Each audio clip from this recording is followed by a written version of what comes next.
محەممەد حسێنی قایری خەیاتە ساڵی 50 لە دەربەنیخان لەدایک بووم لە سەرەتای ساڵی هەفتاوە وەکو شاگرد هاتوومەتە لای باوکم بەرەودروو یەکێکە لە بەرەودرووەکانی دەربەنیخان ساڵی 1959 دوکانی بەرەودرووی داناو لە دەربەنیخانە. باوکی من لەگەڵ کابرایکی ناوی حاجی حەمەد ساڵحە هۆرێنیە ئەم دوانە بە یەکەم بەرەودرووی دەربەنیخان دانرێن. پاش ئەوان چەند کەسێکی کەش هاتن ئەم شارە بوو نەخات بەڵێ دەربەنیخان بە حکمی ئەوەی کە کۆمەڵی کۆمپانیای لێبووە بۆ دروستکردنی سەدەکە ئیتر لە هەر چوار لە عێراقەوە خەڵک ڕووی لە دەربەنیخان کردووە. باوکم وان لە سەرەتا هەر جلی کوردیان دووریوە لە دەربەنیخانە لەسەر دەستی کابرایەک فێری خەیاتی بووە ناوی کاعەلی بوو، خەڵکی سلێمانی بوو. ئیتر دوای ئەوە وردە ئەم شارە سەرەتاکانی بڵێن شار بوونی دەرکەوت. ئیتر یەکەم دوکان باوکم بووە، دووەم ئەو حاجی حەمەد ساڵحە بووە. اینجا ئیتر وردە کابرایکی کەشی لێ بوو، خەڵکی تەمەنتیقەی تاوگۆزی بوو، کەریمی حاجی قایریان پێ دەوە کەوای ژنانەیە دووری. ئەو حاجی حەمەد ساڵحە کە باسیەکەم بوو ئەو کاوەسەڵتەیە دووری بۆ پیرەکان تێگەشتی. ئیتر منیش لە ساڵی 71 تقریبەن بڵێن هاتمە ئێرە لای باوکم، بووم بە شاگرد لای باوکم. ئیتر دەستم بە خەیاتی کردی تقریبەن ئێستا من 55 ساڵە دانە بڕاو لەم پیشەیە. ئەو کاتە من کە دەست بەکار بووم لەگەڵ باوکم کارەبا هەبوو، بەڵام مەشینەی کارەبایی نەبوو تێگەشتی. مەشینەی پێمان نەبوو، مەشینەیەکمان نەبوو، سنگەر بوو. ئێستا بۆ من ئەم مەقەسە ئەو مەقەسە ساڵی هەفتا باوکم کڕوێتی، ئەمە 56 ساڵ تەمەنێتی ئەو مەقەسە وەکو یادگارێک هەر هەڵم گرتووە تێگەشتی. جا ئیتر دوای ئەوە تا 75 مەشینە هەر بە پێ بوو ساڵی 1975، بەڵام لە دوای 75 بوو بە کارەبا تێگەشتی. من لە ساڵی 74 لە باوکم جیا بوومەوە بووم بە خاوەنی دوکانی خۆم. ئەم دوکانە کە ئێستا هەمتیایە لە 20 دەی 74 لەم دوکانە بێدا بڕان. من 52 ساڵە لەم دوکانە. اینجا ساڵی 75 کابرایشی لێ بۆ خەڵکی عەسکەر بوو لێرە، ئەهات بۆ لام ئەیوبا من هەنە ئیشمێ بیکەم لێرە بۆ ئیشی ئامرەکەی خۆیانێ کرد. وتی وەرە با فێری پانتۆڵ درینی بکەم. زۆرم پێم خۆش ئەو سەرەتایی ئەوە بوتم شارە وردەنی تێکەوت بوو چی پێڵێن خوێندن و خەڵکیش دنکە حەزی لە پانتۆڵە کرد ئەمانە. ئیتر من ئەو کابرایە فێری ناوی حاتەم بوو، فێری پانتۆڵ درینی کردم. من لە 75 و هەتا ئێستا ئیشی پانتۆڵەکەم.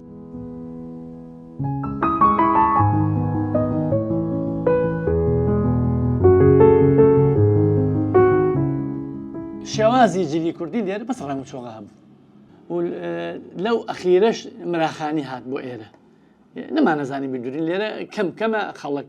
بەس زیاتر بەس ڕەنگ و چۆغا هەبوو. لە سێمانی مەسەلەن مراخانی و ستارخانیش هەبوو لە هەڵەبجەش بە هەمان شێوە. چکە ئێمە من دەربەنیخان بە بیری مێ دەربەنیخان ناحەیەک بوو، سەر بە قەزای هەڵەبجە بوو، بنای وارماوە بوو. ئەو وارماوەیە کەیسە لە زەڕایان پێڵە ناحێ وارماوە. ئەوە دەربەنیخان میراتگەری ئەو ناحەیە لە چەمەرگە بووە، دەیەکی چەمەرگە فەکەزینە، ماوەیەکی چۆتە قلیجە، ماوەیەکیش لە چنارە بووە تێگەشتی. ئیتر کە ساڵی 58 ئەو ناحێ وارماوێتە دەربەنیخان. ئیتر دەربەنیخان ئاوادانە بێتەوە بە حکمی کۆمپانیەکان کاتبوون سەدەکان دروست کردووە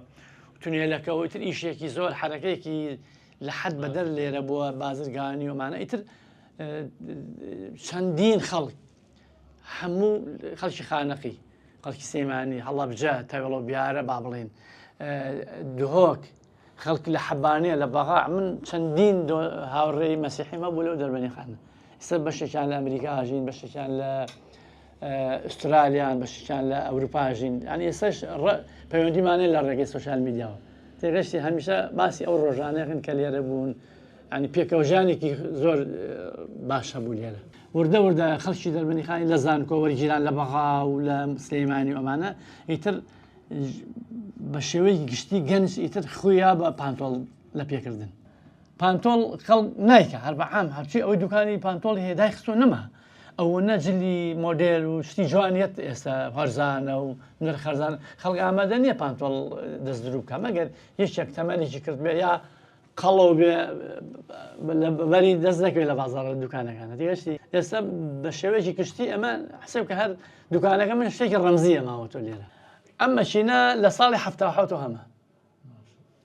ئەوەشان لە 1970 هەمانە ئەمە تازە هاتبوون برازەری یابانی بوون لە شەریک ئەفریقی تەوزیعانەکە لە سەیمانی تێگەشتی بە هەوێی خایەتی من هەوێم هەبوو ئەمەم وەرگرت و ئەوەشان کڕی زۆر بە چاکیشە ئێستا من زۆر لەو مەشینە تازانەی کە خەڵک هەیەی سڵینی زۆر هاتووە زۆر نایابیش بەڵام هێشتا لە هەندێک ئیشکردن ناگاتە مەشینانە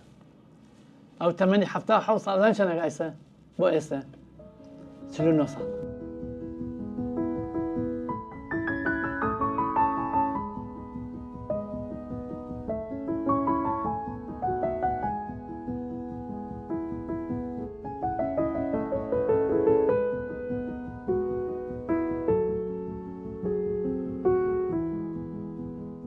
تقریبا لە دوای 85 قماشمان هەبوو پێشتر نەمان بوو خەڵک قماشێنا لە دوکانەکان و ئەمانە جا هەر بەو مناسبەوە حەز دەکەم هەندێک لە باسی هەندێک خیالی تش بکەم لە دەربەنیخانە کە خەیات بوون ئەمانە یەکێ لەوانە کە باسم کردی ئەو کەریمی حاجی قارە بوو خەڵکی تاوگۆزی بوو اینجا حەمین نەجیبەیەکە بوو لێرە پانتۆڵە دروی لەو کۆڵانە ئەو شاوەڕێمان بۆش بوو حەمین مام ڕەحیمیەکە بوو کاوای ژنانەیە دووری کاک حەمیدی خەیاتێ لەو سەرەوە ئەوش یەکێک بوو لەو کەسانی باوکم فێری خەیاتی کرد من ئەو پێکەوە هاتین لای باوکم بینمە شاگرد ئەو لە من گەورەتر بوو 2-3 ساڵێک اینجا کابرایکی لێ بوو حەمیم مەلا حسین عەمری خوای کردەوە ئەوش هەر خەیات بوو کابرایکی لێ بوو ئەوش خەیات بوو حەمەمینی ناوبوو ئەڵغام کشتی فەقیرە ئیتر خەیات هەندێکی کەشیان هەر لەبیر نەماوە خەیاتی زۆر لێ بوو کەڕێکی لێ بوو یەدوڵای ناوبوو کە ڕوولال بوو ئەو چاکە تو پانتۆڵ لێ دووری ئەو لە ئێمە ئینتریش بوو ئێستا ماڵی سەر لە سلێمانەیە پیر بووە ماڵی 47 بوو ئەو کاتە لەگەڵ باوکمانی شێ کرد لێرە ئیتر دوای چوونە ئێران و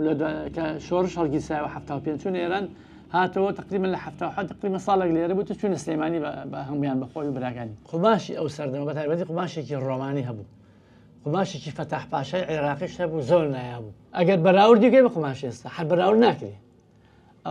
ئێستا عەسری سورعەیە کابرا قوماشێک دروستەکان نییە هەر دوای 2 مانگ ئەو سەرۆژنانەی کاڵە بێتەوە بەتایبەتی ئەمانی کە نرخی $2 و $3 ڕۆمانە اینجا خەڵکیش بەڕاستی ئێستا حەزی لەو شتە هەرزانانێ خەڵک شتێک ناکە تا 5 ساڵ 6 ساڵ هەر لە بەلاو فرەیە من برادرمەیە من ئێستا من خۆم پانتۆڵە دوورم من قوماشمەیە مەتری $2.5 پیاوە کابرا هەشە قوماشی لە بازاڕە مەتری $20 ئەڵێ من پانتۆڵێک بکەم باینێک بۆ نمونە 55,000 تێژە 50,000 تێژێ ئەڵێ بۆ 55,000 من 3 پانتۆڵەکەم 3 ڕەنگی جیاواز وەکو پێم وتی عەسری سورعەیە خەڵک کراسێکەکە هەر بۆ ماوەیەکی تێگەشتی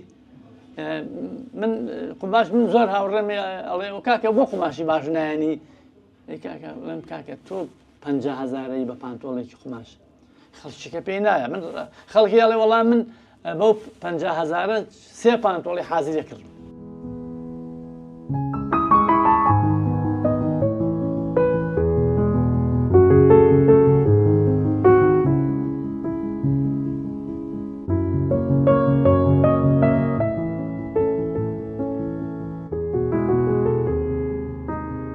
مامکەریمێکی وتوچی هەبوو لێرە مامکەریم بە خەڵوزی شەکرد بەس من خۆم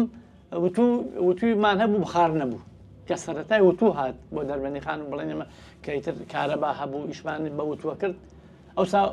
جل وتو ناکرا زوو مەسەلەن پەقەڵی لێدرا لەسەرەوە ئیتر پێویستی بەوە نەبوو لە ناو دوو لاشکێنی بکەیت و وتو بکەیت ئەو کاتە ئێمە کە بوون کە وتو هات وتو هەڵمی نەبوو تەرمانە کرد نیە یا هیمانە پمپمانە بوو هاوشێوەی حەلاقەکان سەرتاشانەکان چۆن هەیان بوو تێگەشتی ئابۆ شێوە وتومانەکە تەڕمانە کرد و وتومان پیاهێن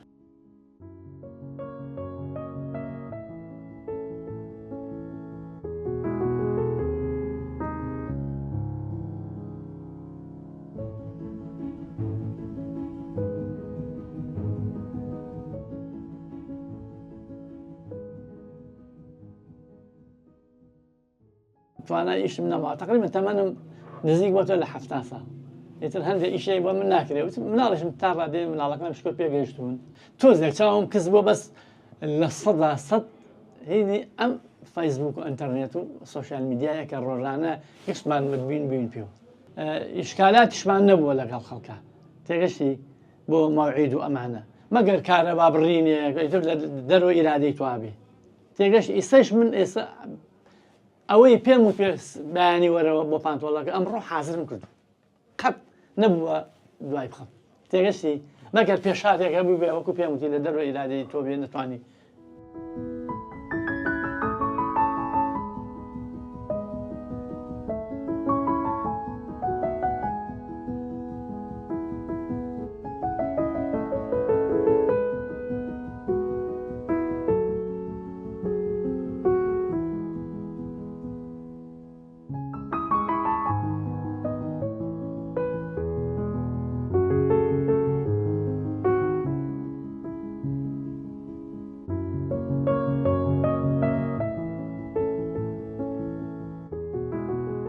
یادگاری وەکو یادگاریمان زۆرە من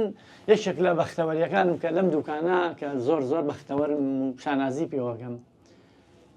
لانەی هەموو کەسێک بووە هاوڕێم خەڵک ئیتر دوور لە ئیتیجای سیاسی قسەی خۆش مناقەشەی سیاسی وەرزشی زۆر حەزمان لە وەرزش بووە بڵێم وەکو حسێوکە وەکو ئەرشیفێکی وەرزشی ئێستا یەک دنیا ئەرشیفی وەرزشیم لایە من لە یەکەم تیپی وەرزشی لە دەرمێنەکان لە ساڵی 60ەکە دامەزراوە ئیتر من هەمووی بڵێم بەشی زۆریم کۆکڕۆ ئیستا لە فەیسبوکەکەی خۆم ڕۆژانە ئەو یادگارانە هەموو بڵاوکەمەوە تیپەکان مەسەڵەن ژیانی وەرزشکارەکان لەو کاتە یانی من زۆر جار حزبی بەعس ئیهانەی کردوم لەسەر ئەڵێ هەموو خەڵکێک بۆ دانیشتووە لێرە تێگەشتی هاتوون ملیان گرتووم مەسەڵەن فڵان کەس بۆ هاتۆ بێرە ئەوە شووعیە تێگەشتی ئەوە یەکێتیە مەسەڵەن ئەوەیە پێش ڕاپەڕین باسەکەم شوێنی کۆکردنەوەی هاوڕێکان بووە بە درێژایی بڵێم 50 ساڵ تێگەشتی ئێستش دەیان بیرەوەریم هەیە لێرە خەڵک لێوە تەلەفۆنەکان ئەڵێن خۆزگە بەو ڕۆژانەی کە ئێمە ئاتین لە ئێرە جا هەستا ئیستا برادێکمانێ ناوی عومەر پیرکە عومەر پیرک قسەیەکی خۆشیە ئەڵێ ئەوەی ها بەلام ڕۆژیان ئەڵێ ئەوەی بێتەوە بۆ دەربن نەچێتە لای فەرەدوم چایە بخوات و نەیە بۆ لای حەمەی خەیە دانیشەوە ئەوە نەڕۆشتەوە بۆ دەربن